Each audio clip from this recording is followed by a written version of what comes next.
Hey guys, it's Akin with the Fiddle Plant Resource Center, and today I want to go over a topic that we've talked about in the past, and that's propagation. And so I have a really deep dive on everything you need to know about propagating a fiddle fig, and I believe it's about 30 minutes long, so check that out. I will link it below if you want to learn everything there is to know.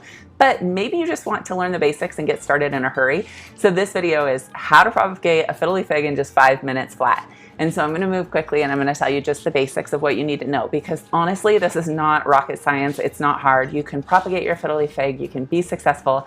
The first step is just to try. And so what I recommend doing is taking at least 3 cuttings, because you probably will lose 1 or 2 of them. So if you want to kind of maximize your chances of success, take 3 cuttings, try it out, and I'll give you the steps right now. So first of all, you're going to need a container. I recommend a clear glass container so that you can see the roots and you can see whether or not the water is cloudy. Also, clear containers allow sunlight to get in, which can kill some of the microbial activity in the water as you're propagating your plant. Then you need water to fill your containers with. And so you want to use dechlorinated water. So let it sit out overnight. This will make sure not to shock your cutting and allow for better root growth. And so just let it sit out for 12 to 14 hours before you propagate your plants. So you have nice, clean, dechlorinated water. And so the third thing you need is the cutting itself.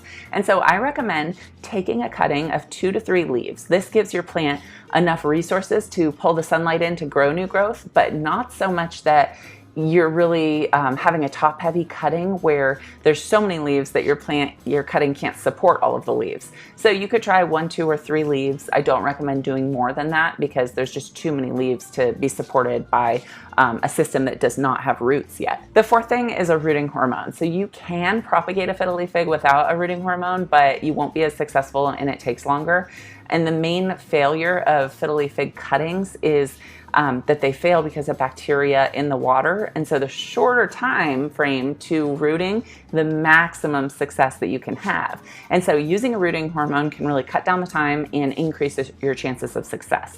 We have something called propagation promoter. What it does is it's a rooting hormone for fiddle figs, and it protects against bacteria and fungal growth in the water. So you may not need to change your water at all the entire time that your cutting is growing new roots, because it shortens that time to rooting. Okay, so the fifth thing is a lot of light. So your cutting will need a lot of bright indirect light. You don't want direct light because it'll scorch the leaves, and also it will heat up the water and it can cause more bacterial growth in the water if you're cutting. So you just want really, really bright indirect light. And then you want to keep it warm. And so this is something a lot of people don't know. If your cutting is warmer, it will root faster. And so some people use heating pads underneath their cuttings, or just put it in kind of a warm area of your house. If it's the dead of winter, you may want to think about using a heating pad. So I will link one of those below if you're interested in keeping your cuttings warmer, because it does make them root a little bit faster. And then it'll take 6 to 8 weeks. And so, give your plant, some 4 to 8 weeks, I would say.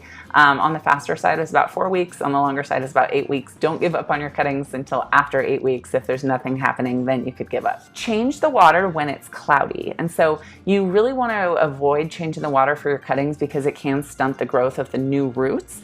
But if it's cloudy or if it looks like there's bacteria in it, you definitely want to throw out the water, put in new water, wait that 12 hours overnight if you can, and then add more rooting hormone to the new water if you can. And then the big decision is when to plant your cuttings. So as your new roots are growing in the water, you want to be able to see them, and you want to make sure they're about 1 inch long.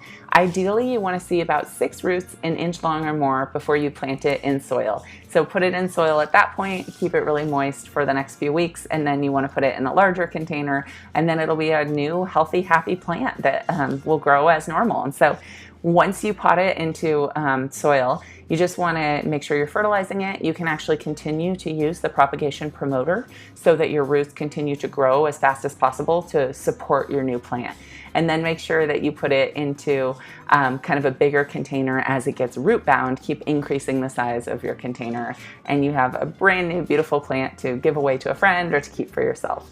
So I hope this was helpful. I hope you'll try propagation because it is really easy and it's a lot of fun once you get into it. Please give this video a thumbs up and subscribe to our channel, and join us on Facebook if you have specific questions about your fiddle fig. Thanks for watching.